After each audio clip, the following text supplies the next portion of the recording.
Hi everybody, my name is Traci Chen and I'm the Principal Lawyer at Mason Chen Law Group. Today we're going to talk about the Temporary Activity Subclass 408 Pandemic Visa.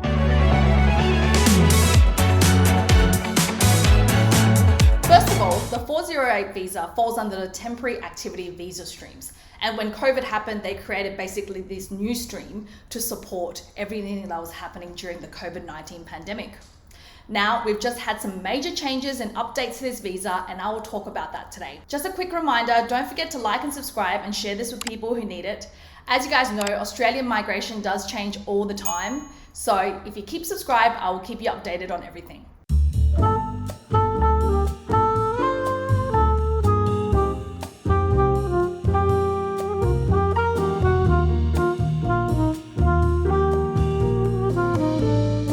So this visa is for people whose visa is about to expire in the next 90 days, or their visa has actually expired in the last 28 days. So basically you must hold a substantive visa, like an actual visa, before you apply for this visa, or that substantive visa must have expired in the last 28 days. Basically, this visa will allow you to remain in Australia to work. Now, previously, it was only people who are working in the critical sector. However, we received further clarification on what this actually means. Let's first of all talk about those who are not working in the critical sector.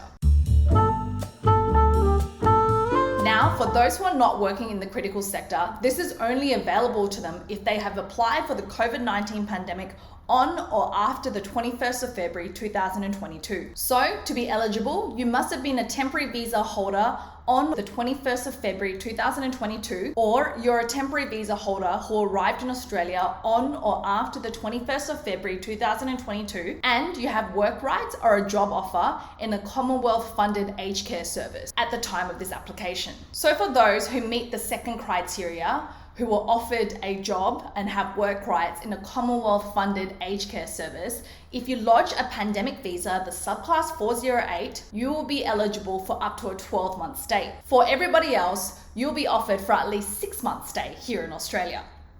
And I'll talk about how all that works in a minute when you do apply, and some things to also look out for. Basically, what's clear here, as per the Minister's statement, is that they are basically removing the sector limitations. So previously, when our firm were actually applying for COVID-19 pandemic visas for people, we were mainly applying for people who are working in the critical sector. So for example, nurses or support workers who are working in disability, childcare workers who are working in childcare, or people who are working in the agriculture setting. The subclass 408 visa was designed for those people working in critical sectors to continue supporting the Australian economy.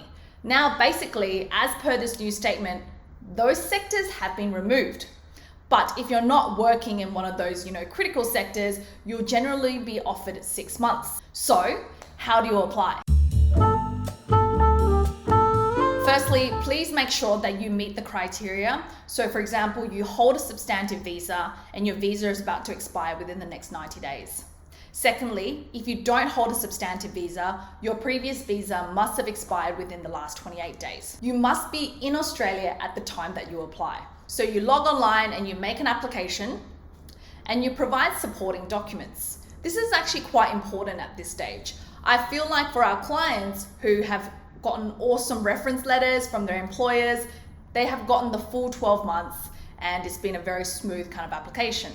Whereas if it was a little bit difficult for them to provide the documentation that we actually need, there's been some delays in processing and all of that. So it's really important that you get the documents together and you make an awesome application. So if you're not working in one of the critical sectors that I just spoke about, and I'll leave a link below for the critical sectors, but it's childcare, agriculture, tourism, hospitality, aged care, and disability care, you are eligible to still apply. So for example, if you're working as an engineer or an IT or you're working in construction, you can still apply for this visa. You'll need to submit your employment documents along with this application and an awesome reference letter from your employer, basically describing their genuine need for you to fill this position.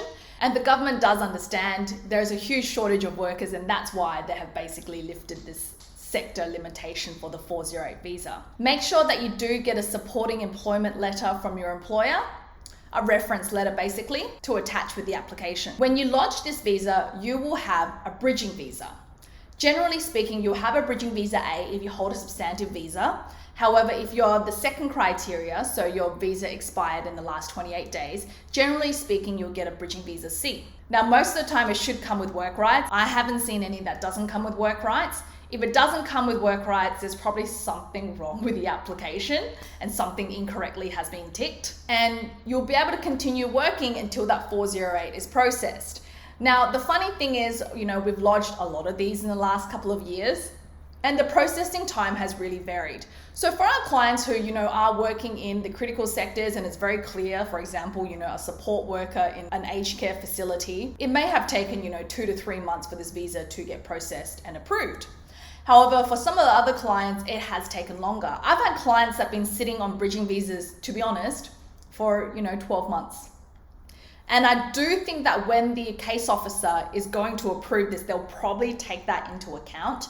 So if you've been sitting on this bridging visa for like 12 months, and then you think you're going to be granted for another 12 months once they do process this application, look, they may not, because they will probably consider your bridging visa. But hey, it is what it is. You were able to stay in Australia, continue working, continue supporting, the economy, and that kind of is what it is. A lot of people do need the 408 visa to tick over to buy them time so that they can do what they need to do for their next step in their journey in Australia. So basically, if you're those people who were previously lodged a visa before the 21st of February 2022, that doesn't really apply to you. This is for people who will be applying for a 408 pandemic visa after the 21st of February 2022. So first of all, you're a temporary visa holder who was in Australia on the 21st of February 2022, or you're a temporary visa holder who arrived in Australia on or after the 21st of February 2022, and you have a job offer in a Commonwealth funded aged care service. For those people who are working in this Commonwealth aged care funded service, you'll be granted a visa for at least 12 months. For those who are not working in a critical sector, you'll be granted a visa for at least 6 months. But do take into account, you may be sitting on a bridging visa for a while. Now, everyone is also asking about travel rights. Now, generally speaking, most of these 408 applications that we have seen being granted do come with multiple entry, so you can travel. However, I wouldn't be traveling when you've lodged a visa and you're on a bridging visa A. I just think there's all sorts of things that could affect this. So I probably wouldn't be traveling on the bridging visa A waiting for your 408 visa to be granted. So for those who are kind of stuck on shore with a 485 visa, so this is basically great news for those who held 485 visas who will be expiring and they didn't get the chance to, work in Australia and basically utilize the 2 years as much as they can. This is kind of like an extension in that way for them. As long as, they have the employment and all of that, you can apply for this visa. Now, one very important thing, when this visa is granted, it is granted with a condition called 8107. That condition is a work limitation. And basically what it means is when you applied at the time and you said you're working for a certain employer, say for example, a hospital, you have to continue working for that employer. That is the limitation.